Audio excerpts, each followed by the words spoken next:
Salut à tous, on est aujourd'hui chez Adka. Salut Adka. Salut. Et aujourd'hui on va parler de la blockchain et du Bitcoin. Donc je suis avec Will, Gabriel et Pierre. Vous êtes les fondateurs, les cofondateurs de Adka. Et Adka, qu'est-ce que c'est? Racontez-nous un petit peu votre histoire. Ouais, donc Adka, c'est une boîte de conseil spécialisée dans les projets blockchain et crypto-monnaie. Et donc on s'est rencontrés initialement parce qu'on travaillait pour une plateforme de trading de crypto-monnaie. Yes. Et on s'en est séparés pour lancer Et donc maintenant vous êtes un cabinet de conseil qui aide les gens qui ont des projets autour de la blockchain et du Bitcoin. Ouais, c'est ça. En fait, on aide les projets de crypto-monnaie, donc les protocoles, les boîtes qui ont lancé des ICO. Ouais, ICO, c'est des offres publiques, c'est ça, de crypto-monnaie. Des boîtes financées, des boîtes qui ont été financées via les crypto-monnaies. Ok. Donc on les aide à développer leur stratégie, sur plein d'aspects, réglementaires, business développement, etc. Et on aide aussi, il y a pas mal de boîtes qui regardent en fait, qui ne font pas partie de l'écosystème crypto, mais qui regardent quand même cette technologie et qui se demandent est-ce que la crypto peut être utile à mon business. Ouais, moi j'ai regardé en tant que perso, quand j'ai vu que le Bitcoin il est parti à 30 000 ces dernières semaines, ça m'a rendu fou quoi. C'est énorme ce qui se passe en fait. Donc du coup l'idée c'est qu'aujourd'hui on décrypte avec vous c'est quoi la blockchain, c'est quoi le Bitcoin. On va avoir 3 grands thèmes. On va peut-être vous présenter très rapidement chacun d'entre vous pour qu'on comprenne qui vous êtes et en gros quel rôle vous jouez dans l'organisation Adka aujourd'hui.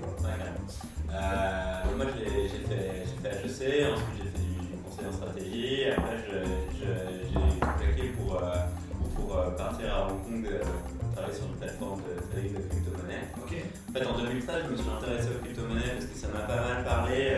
J'avais vécu avant en Argentine et en Argentine en fait il y a toujours des problèmes avec la monnaie qui est constamment dévaluée et aussi avec des transferts internationaux qui sont prohibitifs en fait, entre l'Europe et la Chine.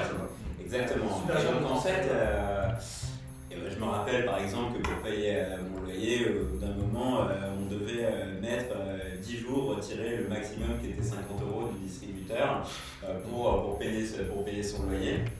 Et donc quand j'ai entendu parler de Bitcoin, ça m'a tout de suite parlé. Je me suis dit que ça pouvait vraiment résoudre pas mal de problèmes et une alternative aux monnaies traditionnelles. Okay.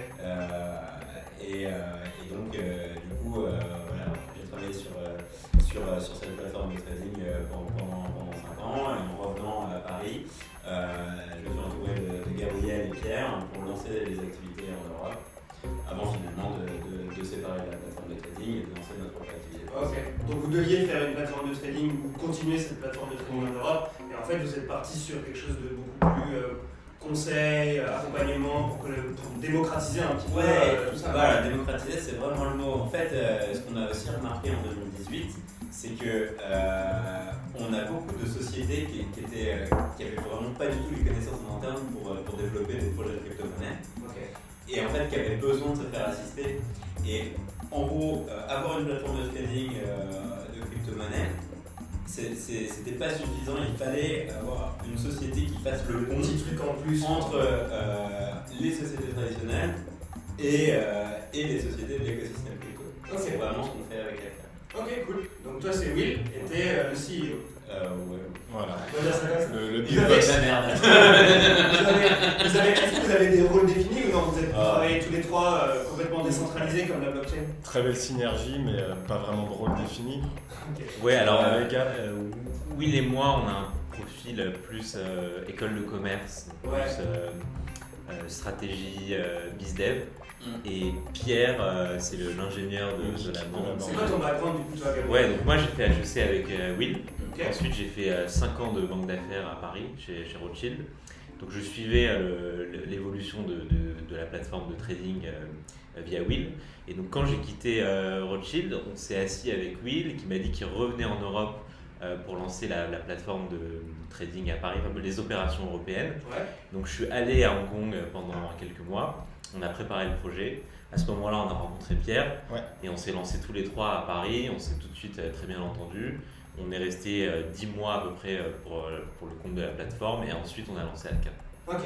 Et donc toi, du coup, moi, Pierre, moi j'ai le background un peu geek. J'ai fait une école d'ingé, je suis vraiment rentré dans la technologie blockchain et crypto par l'aspect technique pour ensuite m'intéresser plus à l'aspect financier et économique. Vraiment, la blockchain, j'ai trouvé que c'était une technologie top dès le début. En 2017, je me suis vachement intéressé à cette bulle ICO, on en parlait tout à l'heure. Donc c'était un phénomène où beaucoup de projets de l'écosystème crypto-monnaie ont levé des fonds en crypto-monnaie et ça m'a permis d'avoir une très bonne connaissance de l'écosystème et c'est là où on a vu qu'il y avait une bonne synergie pour déployer les opérations européennes avec Will et Gab. On s'est vu une fois tous les trois, on a dit allez go et sauf que bon, comme tu as pu le voir, courant 2018, le marché s'est retourné après une croissance exponentielle de toutes les crypto-monnaies fin 2017. Et la plateforme battant un peu de l'aile parce qu'elle ne dépend finalement que du trading et indirectement du cours de ces crypto-monnaies, on a dû se séparer de la plateforme en fin 2018 et on s'est dit tous les trois, bon, on est au plus bas du marché, c'est pas évident, qu'est-ce qu'on fait? On a toutes ces connaissances techniques, toutes ces connaissances de marché opérationnelles et c'est là qu'on a lancé l'offre de conseil. Donc on a une super synergie tous les trois, moi plutôt l'aspect technique, Will et Gab plutôt l'aspect business, on se complète vachement bien dans le conseil qu'on apporte. Cool. Et donc donc, l'idée c'est... aujourd'hui, donc, on est 5 chez Alka, on a 3 activités, l'activité de conseil, une activité de formation, parce que c'est important de bien connaître l'écosystème crypto et ça intéresse pas mal de gens, et une petite activité de recherche qu'on développe en ce moment. Et donc le but c'est de faire des recherches sur les prix des crypto-monnaies et d'essayer de trouver des modèles qui peuvent être des modèles de valorisation intéressants pour l'écosystème. Ok, cool. Bah, merci pour cette introduction, c'est hyper cool. Donc en gros, si je résume, votre job à vous c'est de démocratiser la connaissance et les projets et le développement de projets sur de la blockchain et des crypto-monnaies. Ouais, exactement. En fait, c'est de rendre les crypto-monnaies utilisables. Donc en fait que les entreprises non crypto fassent le pas et tentent d'initier des projets crypto, n'aient pas peur de le faire. Aujourd'hui en France, il y a une réglementation qui est favorable aux crypto-monnaies, aux projets de crypto-monnaies par les entreprises pour en profiter. Et en même temps, il faut que les entreprises crypto soient capables de délivrer des produits qui soient utilisables par le plus grand nombre. Et c'est en gros nos 2 objectifs. Donc en gros, ça va être obligé d'être conforme à certains standards pour des boîtes qui font de la crypto et pour ceux qui n'en font pas, comprendre qu'elles peuvent avoir de l'US dollar, de l'euro, du livre sterling, mais aussi du bitcoin et d'autres cryptos. Exactement. Ok, cool. C'est plutôt clair du coup. Merci les gars pour l'introduction. Premier thème, on va essayer d'explorer ensemble pourquoi les crypto-monnaies et pourquoi la blockchain. Donc, du coup, j'ai préparé 3 questions. Première question, messieurs, c'est quoi le Bitcoin? Vous pressez pas pour répondre. Ok, donc le Bitcoin, c'est la première crypto-monnaie. Donc en fait, c'est une crypto-monnaie qui a été lancée en 2008 à l'issue de plein d'expérimentations qui visaient à transférer de la valeur sur Internet, donc créer l'Internet Money.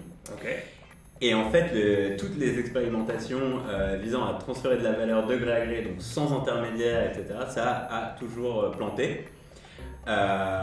Et à cause de la double dépense dans un réseau. Et là, avec le Bitcoin, ça réussit.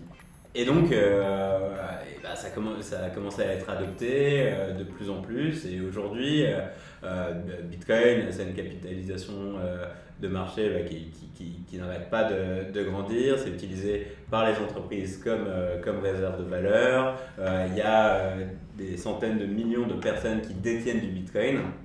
Et donc c'est le fer de lance d'une nouvelle classe d'actifs qui sont les crypto-monnaies. Ok, donc le Bitcoin c'est une monnaie qui a été inventée à quelle époque déjà? En 2008. 2008. Donc le livre blanc démontrant en gros expliquant les caractéristiques techniques de cette monnaie a été fait en 2008 et ça a été lancé en 2009. Ok, par un mystérieux Satoshi Nakamoto, on en a pas mal entendu parler. Exactement. On ne sait pas si c'est une personne, un groupe de personnes, personne ne sait qui il est ou qui ils sont. On ne saura peut-être jamais. Ouais, c'est ça. Donc on ne sait pas qui a fait le Bitcoin, mais on sait ce que c'est le Bitcoin. Et à la limite, on s'en fout, en fait, parce que justement, la proposition de valeur du Bitcoin, c'est qu'en fait, ce n'est pas soutenu, supporté par un intermédiaire, une autorité centrale. Ouais. Et donc, peu importe qui l'a fait finalement, ce qui compte c'est que ça fonctionne. D'accord. Ok, cool. Et donc on retrouve les caractéristiques de la technologie blockchain, parce que Bitcoin c'est à la fois la première crypto-monnaie et la première blockchain, Ouais. et donc il y a des intermédiations. Pourquoi ? Parce qu'on n'a plus besoin d'intermédiaires de confiance pour échanger de la valeur. Décentralisation, parce qu'il n'y a pas une autorité centrale qui détient le livre, enfin qui détient Le grand livre des de comptes, le quoi. grand livre de compte des transactions. Le réseau est distribué, enfin est décentralisé. C'est ouvert, parce que n'importe qui peut détenir des bitcoins et les échanger. Et c'est auditable, n'importe qui peut se connecter pour voir l'état du réseau, les transactions qui ont été effectuées. Tout le monde peut voir ça. Tout le monde peut voir la liste de toutes les transactions d'une blockchain. Exactement. Et donc de tous les transferts de Bitcoin en fait. Parce que si je comprends bien, blockchain, c'est là-dessus que marche le Bitcoin. Voilà, c'est ça. Exactement. Et c'est pour ça qu'on appelle ça une crypto-monnaie, c'est parce que la blockchain se base sur des fonctions cryptographiques pour assurer son immutabilité, le fait qu'on ne puisse pas la changer et sa résilience du coup. Ok, Ça, le c'est- fameux hash, le hash, dont voilà. on parle, qui fait qu'on peut hasher plein de transactions et donc pas avoir de Un problème hash, de c'est empreinte numérique. Une empreinte numérique. Ok. Et donc dans la chaîne de blocs, chaque bloc fait référence à l'empreinte numérique du bloc précédent et c'est comme ça que la sécurité de la chaîne ne peut pas être cassée. Et c'est le consensus qui est fait entre tous les participants qui fait que la chaîne est intacte finalement. Donc en fait, est correcte. La blockchain, ça remplace un petit peu la banque. Voilà, c'est ça. Enfin, par rapport au Bitcoin. Pour l'ancien banquier qui est ici, Rothschild, c'est assez Ça rigolo. remplace pas les banques, mais ça remplace le rôle de la banque. Et alors pourquoi on en parle autant maintenant du Bitcoin? C'est pourquoi maintenant? Pourquoi c'est Alors. si buzzword Alors aujourd'hui? on en parle pour le prix. Ouais. En fait, ce qu'on La observe tueuse. médiatiquement, c'est qu'en fait les médias traditionnels, l'intérêt même des gens dépend en fait du prix de Bitcoin. Donc on va pas parler de Bitcoin, et de même si c'est une technologie, etc. Quand son prix n'est pas élevé ou n'augmente pas. Et bon, c'est un peu triste, mais c'est le cas. Et donc, en ce moment, on voit une accélération en fait de la hausse du prix du Bitcoin, qui est liée au fait que de plus en plus d'entreprises commencent à intégrer le Bitcoin en tant que réserve de valeur. Donc, des entreprises qui sont listées au Nasdaq, et on pense que de plus en plus d'entreprises auront du Bitcoin dans leur compte. C'est ça, vous disiez que ce matin vous avez eu une news comme quoi Tesla avait acheté, avait acheté du Bitcoin. avait Voilà. ajouté du Bitcoin dans ses. Donc ça dans sa prouve, compte. en fait ça explique pourquoi en ce moment ça monte comme ça, d'après vous, c'est vraiment la raison principale, c'est que les boîtes elles commencent à avoir confiance là-dedans Ouais. pour stocker autant de Bitcoin que de dollars. Et donc plus généralement, en fait, le Bitcoin devient une alternative monétaire aux monnaies traditionnelles que sont l'US dollar, l'euro. Et pourquoi ? Parce que en fait, contrairement aux autres monnaies, il y a une notion de rareté qui est inhérente au Bitcoin et qui est très importante. Il n'y aura jamais plus de 21 millions de Bitcoin. Alors qu'on voit que dans les politiques actuelles, ce qui se passe, c'est qu'il y a des programmes d'émission de trillions de dollars pour soutenir l'économie. le fameux quantitative easing. Exactement. Ouais. Qui fait qu'on a l'impression, je pense vérifier, que en fait l'argent n'est pas réel. Et c'est aussi la contradiction du Bitcoin, c'est qu'on a tendance à se représenter le Bitcoin comme une monnaie virtuelle, mais en fait la seule monnaie qui est virtuelle c'est le US dollar, Ouais. la monnaie fiat. Ouais, parce que c'est historique, quoi, tout ça. Ces monnaies avant avec le dollar, qui était la seule monnaie sur laquelle on pouvait faire des échanges d'autres monnaies. C'est Bah, ça avant, un dollar était basé sur le poids de l'or, non C'est ça. Ouais, Ouais. alors en Donc gros, avant, c'était vraiment baqué par des réserves d'un Voilà. métal précieux qui avait une valeur marchande. Et c'était juste plus pratique à échanger que une once d'or. Et donc ce qui est intéressant dans cette optique, c'est que le comparable aujourd'hui de Bitcoin, c'est l'or. Et c'est pour ça qu'on appelle Bitcoin parfois l'or numérique. On l'a dit, Bitcoin, il n'y aura jamais plus de 21 millions, donc il y a un effet rareté qu'on retrouve chez l'or. Il y a l'émission de nouveaux Bitcoin qui est très limitée chaque année. Et ce qui fait qu'aujourd'hui, un indicateur qu'on regarde de plus en plus, c'est le poids de la capitalisation du Bitcoin par rapport à celui de l'or. Donc aujourd'hui, Bitcoin pèse 7% de la valeur de marché de l'or. Et ce qu'on pense, c'est que progressivement, Bitcoin va prendre en quelque sorte des parts de marché à l'or et va devenir une alternative à l'or en tant que réserve de valeur. C'est hyper intéressant. Ok, ça veut dire qu'on est en train de retourner le système monétaire, ou du moins de changer de valeur pivot, quoi. De valeur. L'or restera toujours l'or, mais ce sera une bonne alternative comme réserve de valeur, effectivement. Ok. Et on peut même imaginer, alors si on se met à rêver un peu, que Bitcoin devienne une forme de standard comme l'or l'a été en son temps, et que ce soit plus le dollar qui soit roi, mais que ce soit une monnaie qui est justement décentralisée, qui ne dépend pas de banque centrale et qui serve justement de pivot aux échanges internationaux. Mais là, Ok, ouais. c'est pas tout de suite. Ouais, on est dans quoi là? Dans 10, 20, 30 ans peut-être? Ou ça peut venir plus vite? Ouais, Après, c'est moi. ouais, après les révolutions technologiques peuvent aller vite, donc on sait pas, on n'est pas devin, mais en tout cas on sent que, alors on parle du Bitcoin, mais en fait il y a tout un écosystème qui est l'écosystème des crypto-monnaies qui s'est développé, dont on va parler un peu plus tard. Ouais. Le Bitcoin, c'est un peu le premier, quoi. La première monnaie numérique. Maintenant, il y en a plein d'autres qui se basent d'ailleurs sur le Bitcoin, si j'ai bien compris. Qui ont hérité des propriétés de la blockchain Bitcoin et en itérant et en améliorant la blockchain Bitcoin. Alors pourquoi ça a autant de succès Ouais, alors ça c'est une bonne transition et c'est hyper intéressant. C'est que le Bitcoin, c'est une technologie qui est open source. Ouais. Et on aime bien l'open source. Et ouais. Et en fait, ce qui est intéressant avec l'open source, c'est que tout le monde du coup peut copier le code, le répliquer et le modifier un petit peu. Et c'est aussi ça qui permet de stimuler l'innovation et c'est ça qui permet d'avoir plein de modèles différents, plein d'expérimentations différentes. Ça permet d'itérer beaucoup plus facilement que si le code est propriétaire et donc ça, c'est clair. donc c'est ça qui a fait que l'innovation dans ce secteur a été plus importante que dans d'autres secteurs. Et pourquoi ça a autant de succès? C'est parce que ça tient depuis aussi longtemps? Ouais. Alors déjà, ce qui est intéressant, c'est que Bitcoin ne s'est jamais fait hacker. Jamais. Donc, la technologie Bitcoin est résiliente. Ça fait plus de 12 ans maintenant. Et ça, dans l'univers informatique, normalement, ça n'existe pas.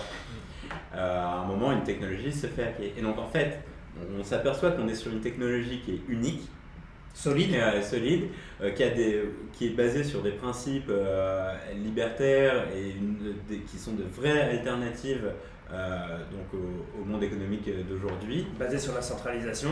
Et exactement, et sur l'existence d'autorités centrales, d'intermédiaires, etc. Donc je pense que ça parle vraiment aux gens, surtout que ça a été lancé à l'issue, en même temps qu'une crise financière mondiale créée par les banques, donc ça parle à beaucoup de gens. Et donc voilà, ça explique son succès, mais son succès, c'est pas maintenant, c'est son succès, ça fait 10 ans. Donc, Ouais, donc c'est du solide quoi. En fait, le Bitcoin, il est là pour rester. Et ce qui fait aussi son succès, et ce qui fera aussi le succès des crypto-monnaies, c'est que ça remet l'utilisateur au centre des réseaux. Il y a des mécanismes d'incentive qui sont hyper intéressants et qui se développent de plus en plus pour rétribuer les utilisateurs pour l'utilisation d'un produit ou d'un service donné. D'accord. Et donc, on en parlera tout à l'heure avec la thèse Web3 qu'on adore et que Pierre aussi adore plus particulièrement. Mais c'est l'idée que aujourd'hui, demain, les GAFAM ne seront plus forcément en mesure d'utiliser les données des gens et que les données vont être rétribuées aux gens. Et ça, c'est hyper puissant. Ah bah ça, c'est quelque chose qui nous passionne beaucoup aussi chez nous, chez Cachetori, donc on est hyper content d'entendre ça de vous. Hyper cool. Du coup, aujourd'hui, si on résume, le Bitcoin, c'est la monnaie, l'or numérique qui va petit à petit prendre des parts de marché à l'or, qui est la valeur un peu refuge de valeur, là où on est, qui est historiquement le refuge de valeur. Et ça a été créé par des gens qu'on ne connaît pas, mais par contre ça marche depuis 10-12 ans et c'est là pour rester. Quoi. Pour rester. Ok, cool. Bah, on va pouvoir passer à la deuxième thématique alors. Ouais. Du coup les gars, deuxième question hyper importante. comment ça fonctionne tout ça quoi. Parce que moi j'ai toujours voulu investir dans le Bitcoin, j'ai 100 €, on va prendre un exemple, qu'est-ce que je fais? Je vais taper acheter du Bitcoin sur Google, et alors quoi, qu'est-ce qui se passe? Vous pouvez me raconter un petit peu? Ouais, bien sûr. Donc, initialement, ce qu'on pouvait faire, c'est faire du mining. Et donc, en gros, miner le Bitcoin pour l'obtenir. Maintenant, bah, voilà, avec 100 €, on peut plus le faire. Hein, c'est devenu une véritable industrie, le mining. Donc, ce qu'on doit faire, c'est passer par une plateforme de trading, une plateforme d'échange. Créer son compte et déposer de l'argent, donc des euros, et en échange, acheter du Bitcoin. Ok, donc je vais taper sur Google, je veux acheter du Bitcoin, Ouais. je vais avoir quoi qui va tomber? Je vais avoir Des des plateformes de plateformes. trading de crypto. C'est les fameuses plateformes dont vous avez été Voilà. partie prenante quoi. Voilà. Exactement. Nous, ce qu'on recommande, si on devait donner 2-3 noms, ce serait Coinbase et Kraken, qui sont les plateformes les plus institutionnelles, où vous avez le moins de risque de vous faire hacker. Voilà. Et Il donc, en existe des centaines. il y en a plein, il y en a qui sont plus ou moins recommandables. Donc, il faut bien faire attention à la plateforme que vous utilisez. Ok. Et donc du coup, je vais mettre ma carte, cette plateforme Coinbase ou Kraken, là, je vais mettre ma carte, ça va me débiter mes 100 balles sur Du mon compte. compte, Et et les ça va me créditer. créditer sur leur plateforme à eux. Exactement. Mais Voilà. du coup, je comprends pas bien parce que c'est à eux, du coup, il y a quand même une institution entre les deux. Enfin, on a... Exactement. Donc en fait, quand on achète du Bitcoin et qu'on le garde en fait sur la plateforme, c'est évidemment plus simple, mais c'est finalement pas du tout le modèle de gestion originel, Efficient. et efficace pour détenir des crypto-monnaies. En fait, les crypto-monnaies, la détention des crypto-monnaies est déterminée par la détention de la clé privée Ok. qui est liée à ces crypto-monnaies. Si on ne détient pas la clé privée, quelqu'un d'autre la détient. Donc si on a des crypto-monnaies qui sont sur un échange, en fait c'est l'échange qui détient les crypto-monnaies en réalité. Donc si on file parallèle avec une banque, dans mon portefeuille j'ai un billet de 10 €, il est dans mon portefeuille, il est à moi, je fais ce que je veux avec. S'il est à la banque, c'est la banque qui le détient et qui en est dépositaire. C'est elle qui détient mes 10 €. Sur un exchange, ça va être pareil. Mes bitcoins, tant qu'ils sont sur la plateforme d'exchange et que je ne les ai pas récupérés sur un portefeuille de crypto-monnaie qui m'appartient, qui est du coup sécurisé grâce à ces clés privées, eh ben, ils appartiennent Voilà, de fait c'est ça. à la plateforme. Ça, c'est Donc là, ce qu'on appelle- à l'intérieur de cette clé, Là, 10 millions là. tu as 10 millions de bitcoins. J'aimerais bien. Non mais tu as globalement cette fameuse clé dont tu parles, Ouais, Will, Exactement. c'est Qui était la la- clé du coffre-fort. quoi. Exactement. Donc en fait, Ça, c'est un coffre-fort Et numérique. voilà. Le parallèle avec les mails il est intéressant. Donc, la clé publique, c'est ton adresse mail, et la clé privée, c'est ton mot de passe pour accéder à ta boîte mail. Ok, donc sur ma clé publique, Moi, on je va peux pouvoir t'envoyer. m'envoyer de l'argent, Exactement. mais par contre personne pourra rentrer sur ma boîte mail pour voir tout ce que j'ai comme Ouais. email. Personne ne peut Ah. associer une clé publique à une clé privée. D'accord. Et donc, tout l'enjeu, c'est de sécuriser cette clé privée pour que ce ne soit que toi le seul à t'en rappeler. Et d'ailleurs, il y a une histoire qui est parue il n'y a pas longtemps d'un mec qui se rappelait plus de ces 24 mots. Les 24 mots qui permettent de reconstituer cette clé. Sauf que le gars, il a je ne sais plus combien de milliers de bitcoins, ce qui est équivalent à 200 millions d'US dollars en valeur Wow. sur un petit portefeuille physique. Il n'arrive plus à se rappeler des mots qu'il a utilisés pour créer sa clé privée. Donc tu perds ta clé, tu peux perdre perds- ton argent. Donc il y a vraiment un enjeu de est-ce que tu veux être toi-même propriétaire et responsable de ce que tu as et du coup Ce que pouvoir fait Gabriel avec sa clé, où Voilà. il a à l'intérieur sa clé. ok. ou est-ce que tu veux ne pas t'embêter avec tout l'aspect sécurité et relayer cet aspect sécurité à la plateforme, mais du coup avoir beaucoup moins de contrôle. Parce que si la plateforme décide un jour de supprimer ton compte, tu n'as plus tes bitcoins, Ou même si la si tu les as. plateforme tombe. Ou si la tout plateforme simplement. tombe, ou la se fait plateforme hacker. se fait hacker. ouais. Et Exactement. l'intermédiaire, c'est de faire confiance à un dépositaire, custodian en anglais. Ouais. C'est des boîtes qui sont spécialisées dans la conservation des clés privées. Donc un exchange, C'est des gobelins quoi. une plateforme de trading, C'est une Green plateforme de Box. trading, C'est des Gringotts. une plateforme de trading n'est pas forcément dépositaire. C'est-à-dire que si la plateforme se fait hacker, tu peux perdre accès à tes cryptos. En revanche, c'est le métier d'un dépositaire de faire en sorte que tu ne perds pas tes clés. Ok, donc en gros, on a les plateformes de trading qui sont en fait comme des banques et qui vont gérer tes cryptos, etc. Et donc on en revient un petit peu au modèle classique. Il y a le modèle d'origine pour les puristes, comme vous les gars, où vous avez vos clés USB qui sont attachées à vos ceintures pour jamais les perdre. Mais c'est pas que pour les puristes, il y a pas mal de cas d'usage où c'est nécessaire dans les pays avec une très forte inflation, où la monnaie locale se dévalue constamment. Certaines personnes décident de détenir eux-mêmes des bitcoins sur des petites clés USB comme on a montré, pour justement avoir un edge par rapport à l'inflation qu'il y a dans leur pays. Donc c'est parfois et pour le coup dans certains de ces pays, il n'y a pas ces plateformes de trading, ou alors ces plateformes de trading peuvent être bloquées par le gouvernement. Donc c'est juste un report du problème du fait que le gouvernement émette tant de monnaie et que du coup la monnaie se dévalue. Donc pour certaines personnes, c'est une vraie nécessité pour se sécuriser ses richesses et ouais, voilà. Ok, cool. Parce que en fait, c'est ce qui Ça est revient à l'Argentine et à cette idée de... Exactement. Ouais. En fait, il faut vraiment pas oublier, c'est que les plateformes de trading de crypto-monnaies, c'est un peu de miel pour les hackers. En fait, parce que les hackers voient que les plateformes de trading de crypto-monnaies détiennent des milliards d'actifs en crypto-monnaie, et en fait vont tout faire pour essayer d'avoir accès au portefeuille. Donc évidemment, la plupart des plateformes maintenant sont très bien outillées pour protéger ces crypto-monnaies, mais il y a quand même un risque, alors que si on détient en propre juste 100 €, on n'est pas assez, je dirais, intéressant pour un hacker, et donc ça permet aussi de se protéger par rapport au risque de contrepartie. Et de distribuer le risque. Ok. Et d'ailleurs, des hacks de plateformes, il y en a tous les jours. Ouais. Il y a des plateformes qui décident de le dire, d'autres non, mais en regardant pas tous les jours, toutes les semaines peut-être, ou tous les mois au moins. Il y a certains services, il y a certains services qui regardent tous les portefeuilles de ces plateformes qui sont identifiables et qui regardent quand il y a des flux sortants qui sont non autorisés. Et tu peux en déduire exactement de combien s'est fait hacker la plateforme. Donc ça fait pas mal les news, mais c'est pas une propriété de la blockchain ou quoi, c'est vraiment la plateforme qui a mal sécurisé les actifs de ses clients. Donc, D'accord. le message, Donc c'est la banque qui a mal fermé la clé du coffre. Le message, c'est que si vous voulez détenir des cryptos, faites-le jusqu'au bout. Ouais.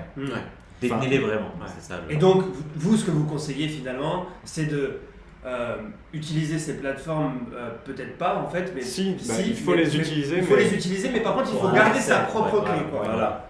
Ok, donc Coinbase, si je reviens à mon exemple, Coinbase va me donner accès à sa technologie, son interface, pour que je puisse changer mes euros en contre Bitcoin. des bitcoins. Et ensuite, j'aurai l'option de pouvoir récupérer ma clé à moi depuis cette plateforme-là. Quoi. Il faut quand même me la proposer. Et une fois que tu as des bitcoins, tu es dans l'univers crypto et là il y a plein de choses marrantes que tu peux faire. D'accord, ok.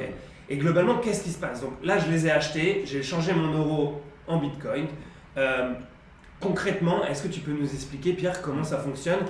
Puisqu'on a parlé un peu de minage tout à l'heure, mais c'est quoi la chaîne des actions qui se passe? Après que moi j'ai fait la transaction auprès de Coinbase ou n'importe quelle plateforme, de changer mon euro en bitcoin, qu'est-ce qui se passe?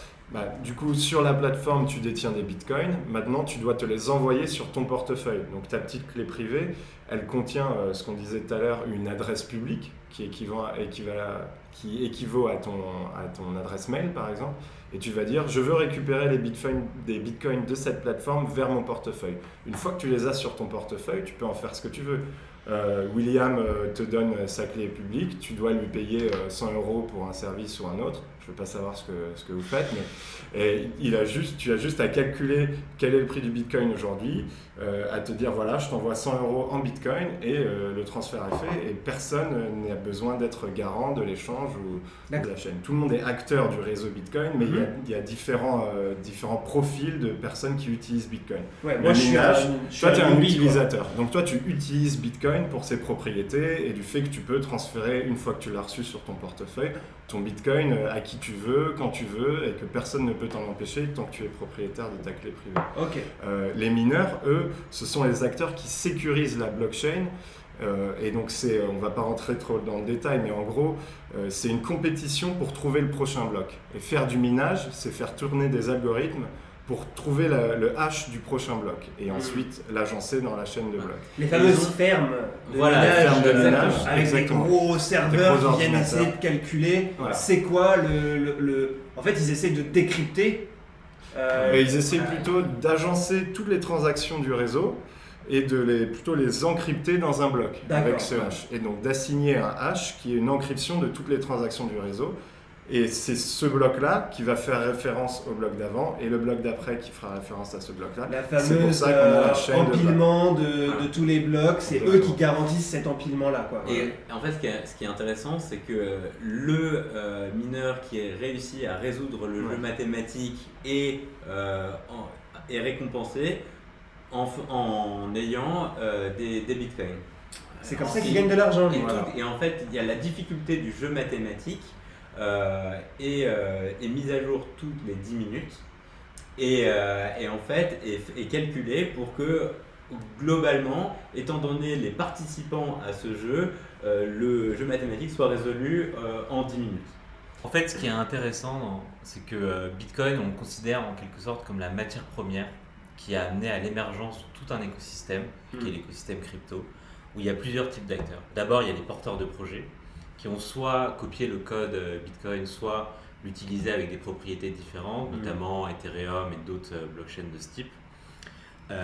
Ensuite, il y a les plateformes de trading qui sont en fait des gateways vers l'écosystème crypto. Ouais. Il y a les mineurs, c'est les gens qui sécurisent la chaîne. Il y a les custodians ou les dépositaires, des gens, pour ceux qui ont peur de détenir les crypto-monnaies, qui le font pour le compte de ces gens-là. Et il y a aujourd'hui d'autres acteurs comme des fonds d'investissement qui sont spécialisés dans les crypto-monnaies ou alors des gros fonds traditionnels qui déploient des poches spécifiques aux crypto-monnaies. Ok. Et donc tout ça fait un écosystème, une classe d'actifs qui est propre, avec ses propres infrastructures et qui peut même être servi par des acteurs traditionnels. Et là c'est là qu'on voit en fait, ça a beau être un nouvel écosystème, ça va venir se connecter à l'économie qu'on connaît. Et voilà, C'est déjà en train de se c'est faire. notre rôle Et très vous, modestement voilà, de c'est connecter ça. ces C'est deux le cas. écosystèmes. Ok, c'est clair. Et est-ce que vous voulez nous parler un petit peu très rapidement de smart contract? Parce que c'est hyper rapide, ouais. parce que je sais que c'est pas vraiment le sujet, on est plutôt basé sur la blockchain et les cryptos, Mais c'est mais c'est intéressant. quand même intéressant d'en parler un petit Ouais. peu de ces choses-là, non? Pour ce qui vient après, c'est intéressant. Donc, un smart contract, ça a été initié par la blockchain Ethereum dont parlait Gabriel. Donc c'est une blockchain spécialisée, c'est une Ethereum, autre qui s'est blockchain. spécialisée dans Voilà. ces trucs-là. Donc c'est des gens qui se sont dit les propriétés de Bitcoin elles sont superbes mais elles permettent de faire que des échanges de gré à gré pour le moment. Il y a des gens qui se sont dit on va essayer d'hériter de ces propriétés de désintermédiation, de décentralisation, d'immutabilité et de rajouter le fait qu'on puisse faire des petits calculs pour créer des programmes sur la blockchain. Des programmes qui par design ne seront pas modifiables et qui du coup vont se comporter exactement comme ils ont été définis au départ. Donc un c'est smart comme si contract, c'était c'est pas vraiment un contrat, c'est pas vraiment intelligent, c'est un bout de code qui est mis sur une blockchain et qui va faire exactement ce pourquoi il a été écrit. Souvent, ça prend en entrée un flux et ça sort quelque chose d'autre. Donc si je dépose 10 Ethers sur ce contrat, alors 5 Ethers seront envoyés à Will, 5 Ethers seront envoyés à Gab et 0 à Jérémy. On peut mettre des conditions du coup. Si Exactement. j'ai... Ok. Non, mais en fait, ce qui est vraiment méga intéressant, et c'est pas forcément important en gros de se focaliser sur comment ça comment fonctionne, ça marche. mais en fait, ce qu'il faut comprendre, c'est les caractéristiques, c'est qu'en fait, c'est des programmes qui fonctionnent de manière autonome, sans possibilité de censure, et qui fonctionnent qui est de manière fiable à 100%. Donc en gros, il n'y a pas de downtime comme plein de sites. Où il n'y a voit que pas parfois, de... Moi je fais le parallèle avec les délais de paiement des entreprises. Est-ce que si on avait des trucs de smart contract, on dit ok on fait un contrat, Excellent point. tu me payes à 60 jours. Là on n'aurait pas Exactement. de délai de paiement en fait. Exactement. Le contrat s'exécuterait tout seul et Voilà. boum le cash il m'arriverait au bout de 60 Tu jours. peux comme même c'était convenu. mettre des Voilà. conditions prédéfinies à l'envoi de monnaie, enfin de Bitcoin ou d'Ether, peu importe. Ça va juste, en fait on est juste en train de dire que les smart contracts ça peut révolutionner le monde du Ouais. crédit et des délais de paiement. Ouais. quoi. En fait, Et- si on et- utilisait ouais. des smart contracts pour tous nos contrats entre des entreprises, on n'aurait pas de problème de délai de paiement en théorie. Et aujourd'hui, la plupart des applications de crypto sont en fait des jeux de smart contracts qui interagissent entre eux. Hmm. Et c'est ça qui fait la puissance de nouveaux thèmes comme la finance décentralisée ou le web décentralisé. On va en parler du coup juste après. Ok, c'est hyper intéressant. Du coup, j'ai maintenant acheté des bitcoins sur ma plateforme Coinbase. J'en fais quoi? Parce que je sais que moi, personnellement, ce qui m'intéresse, c'est de voir que le bitcoin, il est à X aujourd'hui, il va être à Y demain. Ça va me donner un pourcentage de rendement, de gain, qui va être bien plus supérieur si je laissais mes 100 euros sur mon livret A. Est-ce que c'est ça l'idée ou est-ce que c'est vraiment une monnaie avec laquelle on va pouvoir transacter Ouais. plus tard? Donc, en gros, là, ce que tu es en train de décrire, c'est le fait que tu utilises le Bitcoin de manière spéculative. C'est parce que tu penses que la valeur du Bitcoin va s'apprécier. Ouais, c'est comme une Donc, action en fait, pour moi. Exactement. Donc en fait, ce que tu vas faire avec le Bitcoin, c'est que tu vas le renvoyer sur ton portefeuille, tu vas le détenir et tu vas éventuellement payer avec, mais bon, pas vraiment d'autres cas Il n'y d'utilisation. a pas vraiment beaucoup de trucs Donc, en que je fait, peux payer c'est- avec des bitcoins. Exactement. Donc en fait, ces dernières années, ce qui s'est développé, c'est la création de crypto-monnaies dont la valeur est adossée aux monnaies comme l'USD ou l'euro, et donc qui vont pouvoir être placées dans des contrats intelligents, sans intermédiaire, et qui va pouvoir être prêtées à d'autres gens, et en fait, en échange, tu auras un rendement qui sera indexé sur des monnaies réelles. Donc ça dépend en fait de ton aversion au risque, en fait, ce que tu vas faire avec tes crypto-monnaies. Soit tu vas le détenir de manière spéculative et de quelqu'un. Enfin, c'est un pari, il y a une C'est un partie, placement pour une part moi. d'irrationalité dedans, bien sûr. Soit en fait tu vas décider d'en convertir une partie et le prêter, le faire travailler ton argent sur des contrats intelligents qui vont l'allouer à quelqu'un d'autre qui en aura besoin et qui va essayer de le trader, etc. et de t'offrir un rendement grâce à ça. Alors Ça, dis-moi c'est- si je me trompe. Ça, c'est l'idée de base de la DeFi, en fait. Voilà. Ok. La finance Finance décentralisée. Donc, c'est de proposer aux utilisateurs des crypto-monnaies un jeu d'applications basé sur des contrats intelligents, sur des smart contracts, qui permettent d'utiliser les mêmes offres que tu pourrais avoir dans ta banque. Donc, du lending. William décrivait un peu Donc- le lending. Donc, moi, je veux placer mon argent et avoir un rendement dessus. Ce que tu disais tout à l'heure avec ton livret A. Je place mon argent sur un livret A, je donne le droit à la banque de le placer pour moi et il me redonne un pourcentage des gains qu'ils font grâce à mon argent. Je place mon argent, je place mes bitcoins, mes crypto-monnaies sur un contrat intelligent, je donne le droit à d'autres personnes de le faire fructifier et je prends un pourcentage de leur gain. Alors vous me dites si je me trompe, mais globalement pour moi c'est assez basique. C'est soit je place, soit je prête. Et là en fait il y a un espèce de mélange entre les deux que je comprends pas très bien, mais c'est pas grave. Je voudrais juste valider que si j'achète du bitcoin et que j'attends, finalement c'est comme si je faisais un placement et que j'attendais que ce placement il soit rentable. Ouais. Et si, là ce que je comprends de ce que vous me dites, c'est que soit je place, donc soit j'attends que ça monte parce que c'est un placement comme si j'achetais un appartement, quoi. J'attends que la valeur de l'appartement monte pour pouvoir gagner de l'argent là-dessus. Soit finalement je prête, et là pour prêter, il faut des mécanismes un peu plus complexes et c'est ça que propose la défi. Exactement. Exactement. Exactement. En Ok, fait, j'ai compris, je pense. En gros, tu peux, dans le système traditionnel, on va repartir sur la base, en fait, tu peux acheter une action et espérer que le prix s'apprécie. Ou ce que tu peux faire, c'est d'acheter une action et en te disant, il y a très peu de chances que le prix s'apprécie. Par contre, moi, ce que j'apprécie justement dans cette action, c'est qu'elle reverse des dividendes. Et donc, en fait, là, il y a ces deux possibilités que tu peux faire. Et encore une fois, ce qui est intéressant, c'est que tu n'as pas besoin d'intermédiaires, de tiers de confiance, autres que des contrats intelligents. Et c'est Et c'est littéralement 3 opérations qui sont très rapides et très bien faites pour déposer des stablecoins dans des contrats intelligents ou alors les retirer.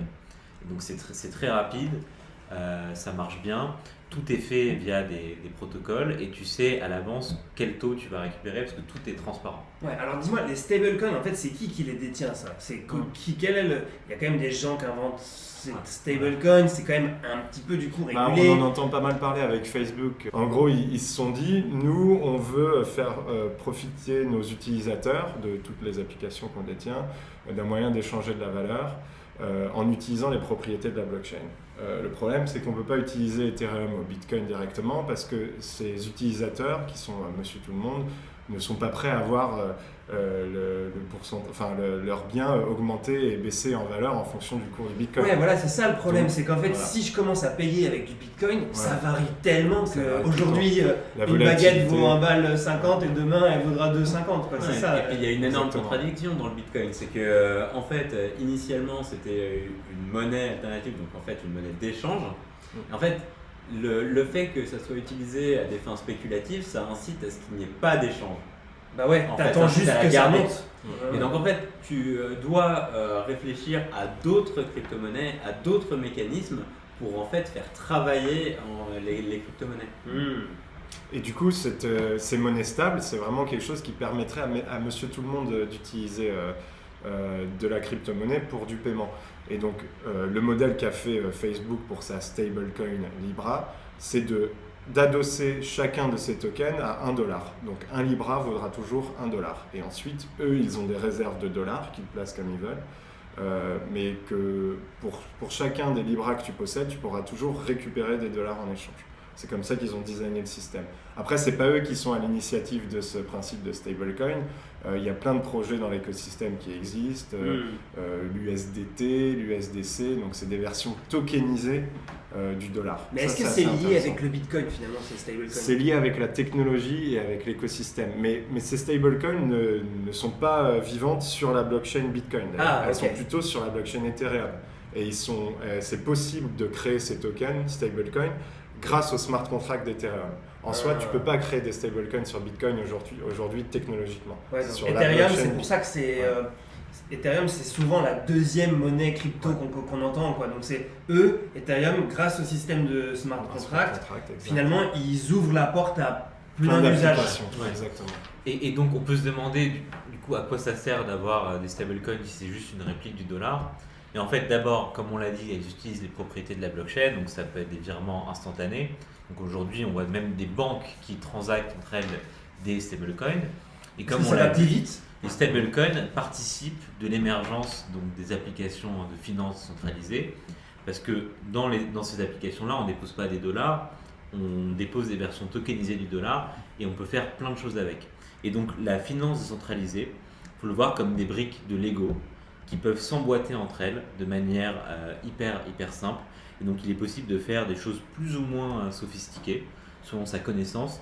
Mais c'est ça qui est très puissant, c'est de pouvoir interagir de manière différente avec différents protocoles. différents. Le seul exemple d'aller plus vite, ça suffit en fait, quoi, parce qu'on sait Pour les qu'aujourd'hui banques, c'est hyper lent quand on est dans une banque. Ouais, mais il y a aussi l'aspect transparent, Ouais, l'aspect c'est vrai. auditable. Enfin, il y a pas mal de fonctionnalités des crypto-monnaies qui rendent plus intéressantes qu'une monnaie traditionnelle. Et en fait, nous ce qu'on pense, c'est que je pense que maintenant, vous avez compris comment ça fonctionne le Bitcoin et pourquoi c'est considéré comme l'or numérique.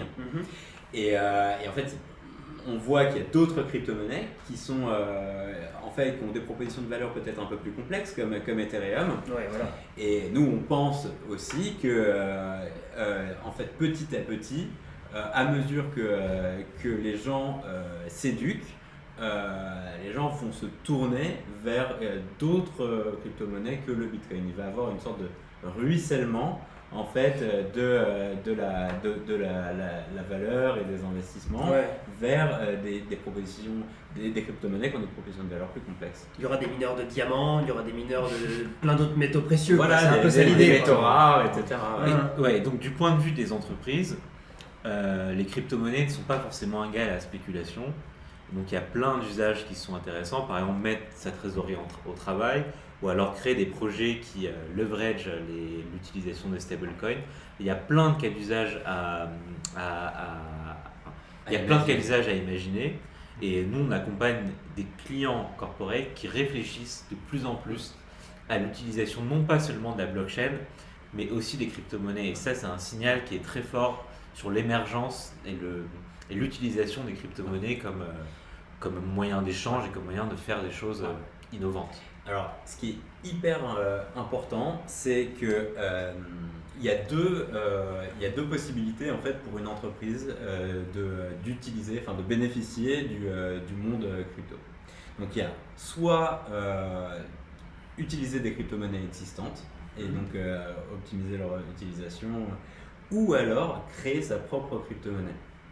Donc et ça, Comme Facebook. je pense que voilà, Exactement. et ça c'est ça qui, je pense, a le plus de valeur, parce que ce qui est très intéressant avec le fait de créer sa crypto-monnaie, c'est qu'en fait, contrairement aux modèles digitaux traditionnels, aux modèles numériques traditionnels, où en fait, souvent on crée un produit qui est gratuit, etc.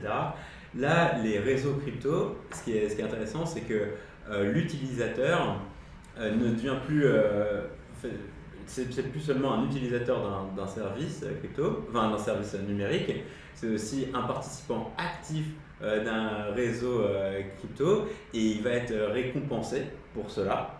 Et en fait, en gagnant justement des cryptos qui vont être émises, en fait, c'est mieux que gratuit. En fait, on passe d'un paradigme où en fait, avec les GAFAM, etc.,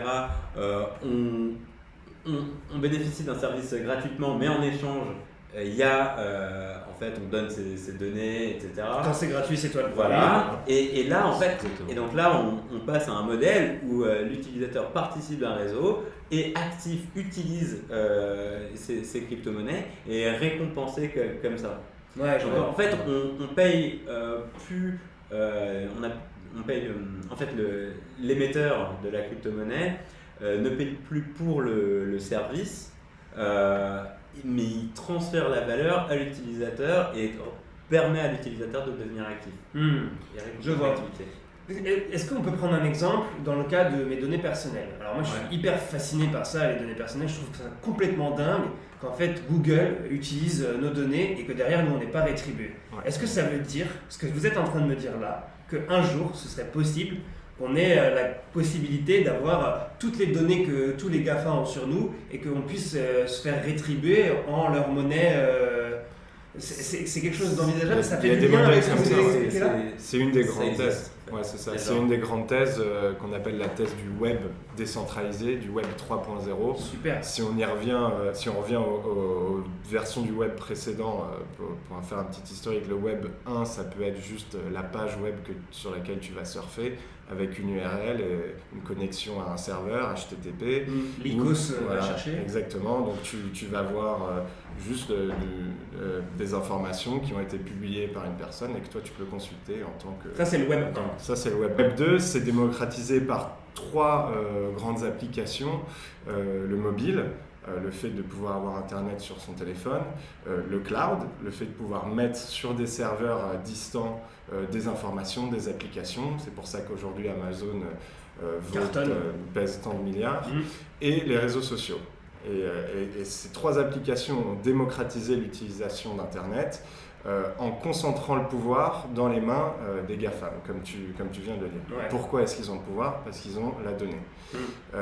Aujourd'hui, il y a pas mal de projets qui, encore dans cette idée de profiter des propriétés de la blockchain, construisent des applications en surcouche de ces blockchains qui permettent de remplacer les services du web 2.0.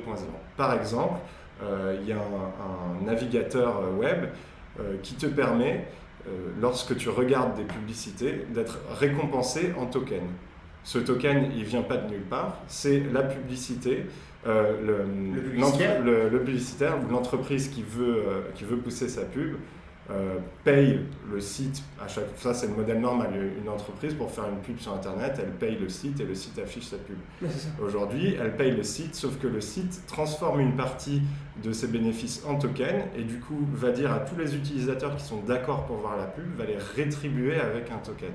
Et donc là, ça veut tu dire viens- on peut être payé pour voir de la on pub peut à être terme. payé pour voir de la et pub. En d'ailleurs- ce moment, c'est déjà live, hein, ça existe déjà. Et d'ailleurs, juste parenthèse, tu peux aussi choisir sur ce navigateur qui s'appelle Brave de ne pas avoir de pub. Dans ce Ouais. cas-là, tu n'es évidemment pas rétribué, mais tu conserves ta privacy. Et puis Donc c'est le fameux Brave, la tête de lion. Ouais, c'est ça. On c'est voit vrai, pas mal passer en ce c'est moment vrai, c'est vrai. quand on cherche un petit peu des trucs Bitcoin ou des navigateurs alternatifs à Google. voilà, On exactement. tombe souvent sur Brave. Donc c'est Exactement. eux qui initient ce nouveau mouvement. Non, eux, c'est une application du web décentralisé parmi des centaines. Il y a aussi tout un pan du web 3 où c'est beaucoup plus en profondeur et où il faut répliquer les différentes briques technologiques du web 2. Donc, une brique technologique, ce serait par exemple la technologie qui permet entre deux serveurs d'échanger de l'information. Ben, ça, aujourd'hui, c'est contrôlé par une grosse entreprise qui permet ce transfert d'informations. Aujourd'hui, en passant par des blockchains, on pourrait créer cette petite brique technologique qui permet à deux entités d'échanger de la valeur. Et donc, on arrive de plus en plus vers un web qui n'est plus un web de l'information, mais un web de la valeur. Et c'est intéressant de se dire qu'au fur et à mesure, on en a tous plus ou moins conscience que pourquoi est-ce que je laisse mes données aux GAFAM et que c'est pas moi qui peux en profiter, c'est parce que ces données ont une vraie valeur et que du coup, on est le produit, on a de la valeur.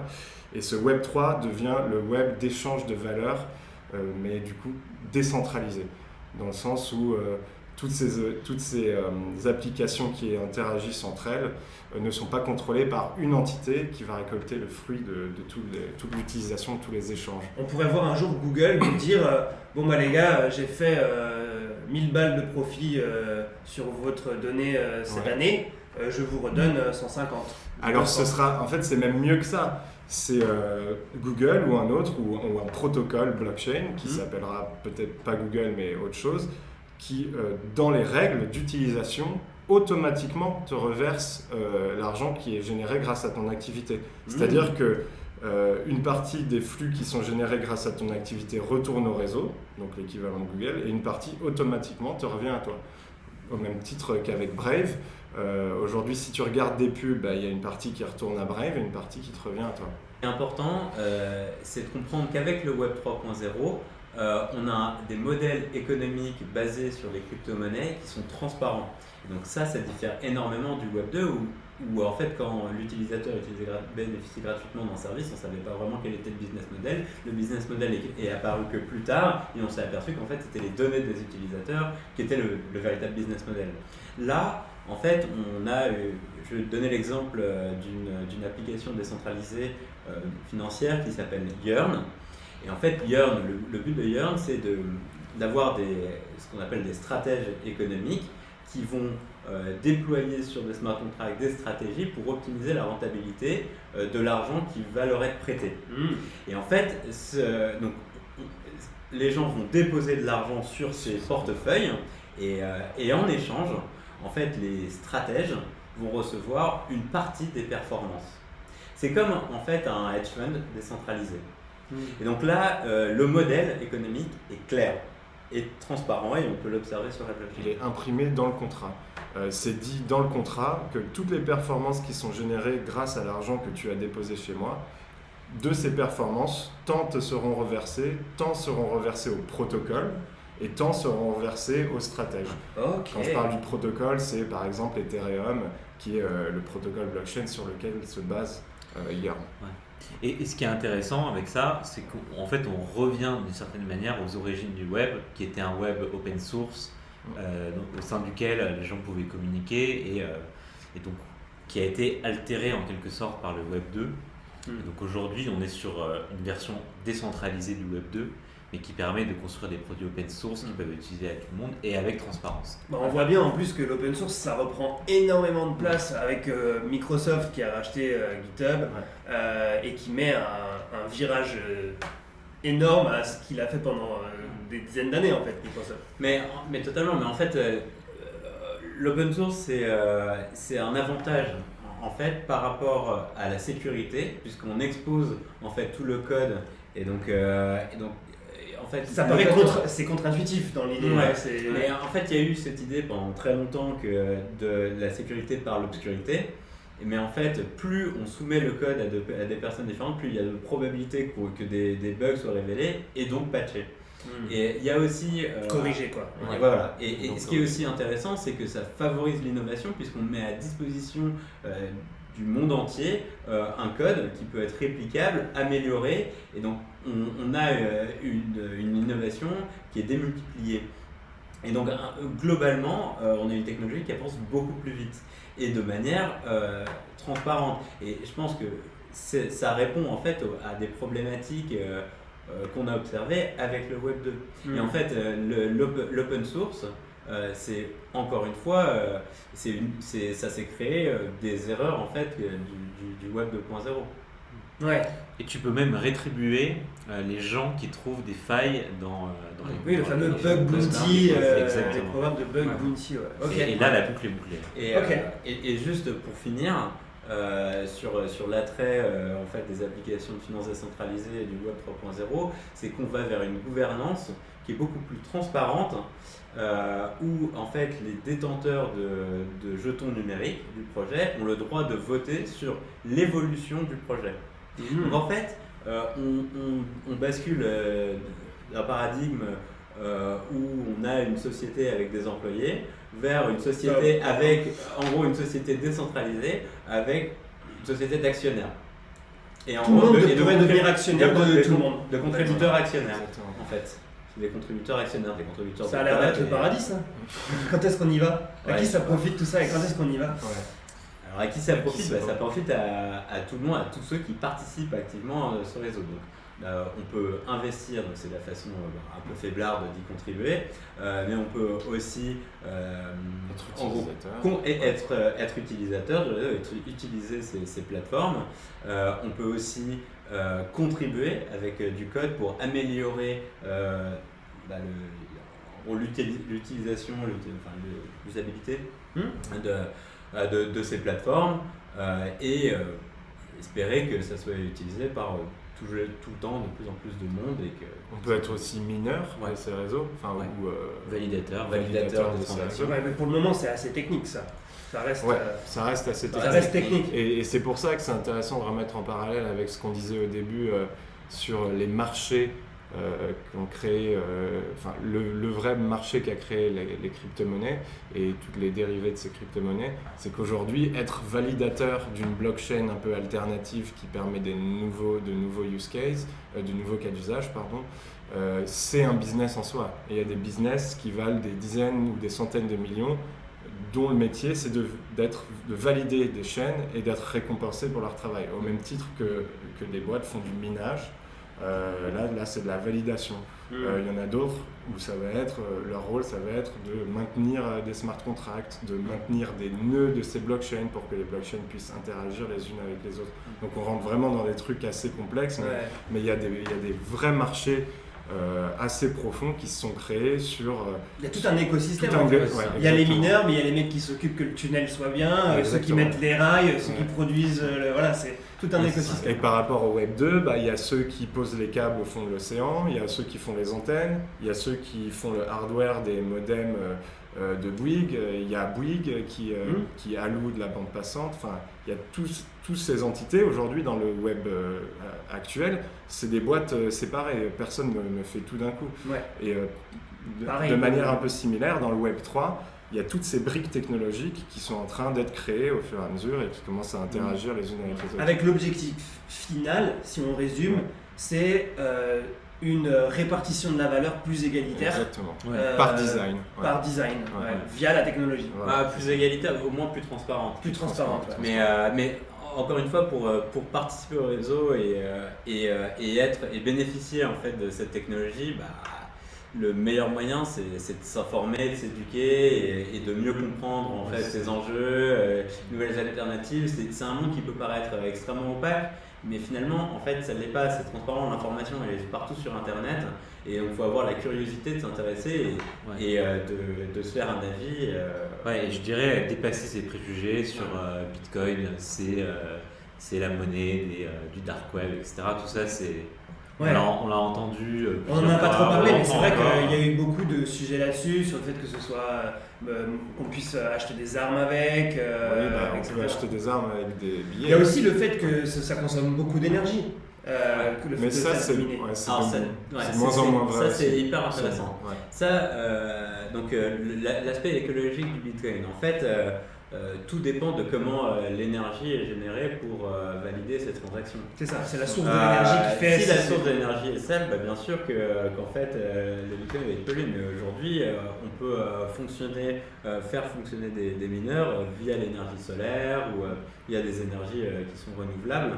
Il y a aussi un autre paradigme qui est intéressant, c'est que le Bitcoin, c'est de la validation par le travail, par la résolution d'un jeu algorithmique. Mais en fait, aujourd'hui, la plupart des blockchains fonctionnent en proof of stake, qui est la preuve en jeu. C'est un mécanisme où les validateurs vont mettre en collatéral leur argent, et cet argent va être garant de la sécurité des transactions et des transactions qui vont être validées et qui vont pousser sur le réseau. Parce que pourquoi ça consomme de l'énergie aujourd'hui? C'est parce qu'il y a tous ces algos qu'il faudrait résoudre, mais il y a encore une fois une telle innovation que de nouveaux protocoles proposent parce que moins énergivore. Voilà, moins énergivore. C'est ces mécanismes qui font en sorte que la blockchain est infalsifiable. Donc pour Bitcoin, le proof of work, preuve de travail, comme disait oui. Sur d'autres blockchains, ça peut être d'autres mécanismes de consensus qui engagent beaucoup moins de ressources énergétiques. Ok. Donc du coup, si on résume, je pense qu'on a balayé un petit peu tous les sujets.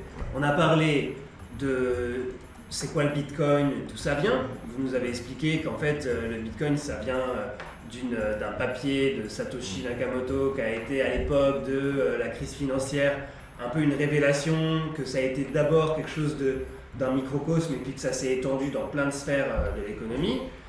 J'ai compris que si je voulais aller acheter du Bitcoin moi-même maintenant, je pouvais le faire via des plateformes, mais que c'était quand même mieux de garder ma clé à moi et de pouvoir du coup récupérer cette fameuse clé unique qui me permettra, clé privée, comme si c'était le mot de passe de ma boîte mail pour que les gens puissent continuer à faire des transactions avec moi. Et on a parlé de ce truc super intéressant qui est en fait les usages autres que la pure Bitcoin blockchain qu'on connaît tous, via les smart contracts, où en fait demain on pourrait rêver que les données qui sont utilisées sur nous puissent être source de revenus à titre personnel, mais aussi pour des entreprises qui peuvent faire dans leur propre organisation un système vertueux d'échange de valeur. C'est très bien résumé, je n'aurais pas dit autrement. Merci Atka pour cette session d'explication sur ce que c'est la blockchain et le Bitcoin. Je pense que ces trois grandes parties qu'on a évoquées, ça va permettre à beaucoup de gens de mieux comprendre. Si ce n'est pas le cas, on vous contacte en direct ou pas, via Twitter ou via votre mail qu'il y a sur votre site web. Exactement. Super. Merci les gars. Merci à toi. Merci à toi. Salut. Ciao.